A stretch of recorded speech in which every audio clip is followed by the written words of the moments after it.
नमस्कार। Beginners guide to the futures and options इस course के पहले पार्ट में आपका स्वागत है।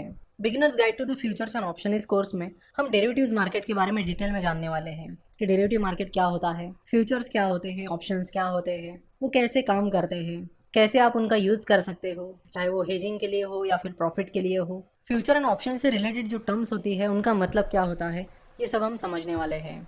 जनरली फ्यूचर्स एंड ऑप्शंस यानी डेरिवेटिव मार्केट बड़ा कॉम्प्लेक्स सब्जेक्ट माना जाता है। बहुत सारे लोग इसे यूज़ नहीं करते हैं, इसमें इन्वेस्ट नहीं करते हैं, हेज नहीं करते, क्योंकि उन्हें फ्यूचर एंड ऑप्शन के बारे में ज़्यादा जानकारी नहीं होती। तो फ्यूचर एंड ऑप्शन को इस कोर्स में हम बड़ी आसान भाषा में समझने वाले हैं। अगर आपके मन में ये भ्रम है कि फ्यूचर एंड ऑप्शन बड़ा कॉम्प्लेक्स सब्जेक्ट है, तो वो भ्रम आप निकाल दीजिए, क्योंकि हम आपके लिए इस कोर्स में फ्यूचर एंड ऑप्शन को बहुत ही ज़्यादा सिंप्लीफाई करके बताने वाले हैं, ताकि इंडिया में सभी को फ्यूचर एंड ऑप्शन की जानकारी हो। इस मार्केट को डेरिवेटिव मार्केट कहते हैं। देखो, जनरली दो तरह के मार्केट्स होते हैं। एक होता है कैश मार्केट और दूसरा होता है डेरिवेटिव मार्केट, जिसमें फ्यूचर एंड ऑप्शन आते हैं। तो future and option derivative market का हिस्सा है। तो अब ये कैश मार्केट क्या होता है? जनरली हम जिसे स्टॉक मार्केट कहते हैं वो कैश मार्केट होता है, यानी आपको जितने रुपए के शेयर्स चाहिए उतने रुपए आप पे करते हैं और उसके बदले में आपको शेयर्स मिल जाते हैं। लेकिन डेरिवेटिव मार्केट में ऐसा नहीं होता है।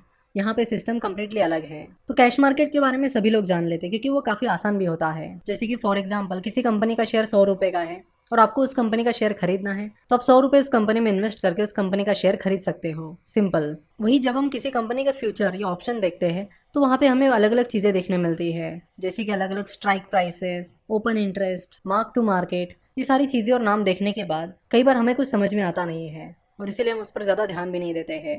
तो हम यहाँ पर एक्सपेक्ट करते हैं कि आप सभी को कैश मार्केट आता होगा। अगर नहीं आता है तो आप पहले हमारे बाकी कोर्सेज कर सकते हो, ताकि आपको कैश मार्केट का नॉलेज आए, और उसके बाद आप डेरिवेटिव मार्केट पर ध्यान दीजिए। चलो, तो डेरिवेटिव मार्केट को एक एग्जांपल की मदद से समझते हैं। डेरिवेटिव मार्केट को समझाने के लिए हमने एक बार एक एग्जांपल का उपयोग किया था। हम उसी एग्जांपल को इस बार दोहराएंगे। प्रोनोय नाम का मेरा एक दोस्त है जो फुटबॉल का बहुत बड़ा फैन है। प्रणॉय हर साल चैंपियंस लीग की जो फाइनल होती है उसे देखने जाता है, और इस बार भी प्रणॉय को चैंपियंस लीग की फाइनल देखने जाना है। जैसे ही प्रणॉय चैंपियंस लीग की फाइनल का टिकट खरीदने जाता है, तो उसे पता चलता है कि चैंपियंस लीग की फाइनल के टिकट तो ऑलरेडी बेचे गए हैं, अभी तो टिकट्स अवेलेबल ही नहीं है। सारे टिकट सोल्ड आउट हुए हैं, ये पता चलते ही प्रणॉय नाराज हो जाता है। तभी प्रणॉय की मुलाकात एक ऐसे व्यक्ति से होती है जो फुटबॉल एसोसिएशन में काम कर रहा होता है। वो व्यक्ति प्रणॉय को कहता है कि मैं तुम्हें एक रिकमेंडेशन लेटर लिख कर देता हूँ, वो रिकमेंडेशन लेटर दिखाकर तुम्हें टिकट मिल जाएगा। तो वो व्यक्ति प्रणॉय को रिकमेंडेशन लेटर देता है और कहता है कि ये रिकमेंडेशन लेटर दिखाते ही तुम्हें $5000 में टिकट मिल जाएगा। प्रणॉय तुरंत उनसे वो रिकमेंडेशन लेटर लेता है, उन्हें थैंक्स कहता है और वहां से चला जाता है। अब जैसे जैसे चैंपियंस लीग की फाइनल की डेट नज़दीक आने लगती है, उस टिकट के रेट बढ़ने लगते हैं, और बढ़ते बढ़ते वो $6000 तक चले जाते हैं। लेकिन प्रणॉय को तो उस रिकमेंडेशन लेटर की वजह से $5000 में ही टिकट मिलने वाला है। तो बाहर टिकट का रेट ₹6000 होने की वजह से प्रणॉय को ऑलरेडी $1000 का प्रॉफिट हो गया है।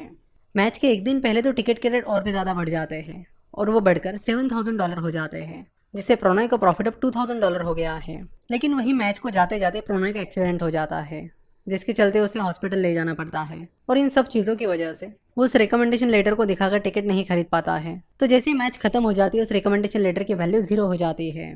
तो यहाँ पर उस व्यक्ति ने प्रणॉय को जो रिकमेंडेशन लेटर दिया था वो एक्चुअल में कॉन्ट्रैक्ट था, और उस कॉन्ट्रैक्ट की एक्चुअल प्राइस टिकट प्राइस पर डिपेंड थी, जिसका मतलब है कि वो कॉन्ट्रैक्ट एक डेरिवेटिव कॉन्ट्रैक्ट था, जिसकी प्राइस टिकट प्राइस पर डिपेंड थी, यानी टिकट प्राइस एक अंडरलाइंग एसेट था।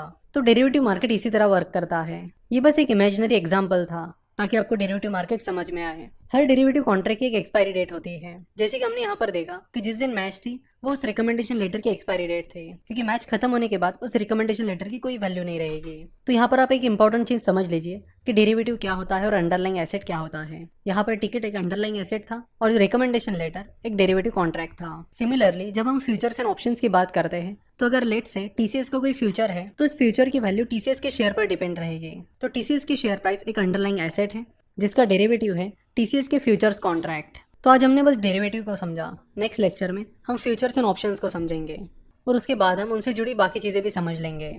आशा करता हूँ कि आपको ये पहला पार्ट पसंद आया होगा। वीडियो देखने के लिए और हमसे जुड़े रहने के लिए आपका बहुत बहुत धन्यवाद।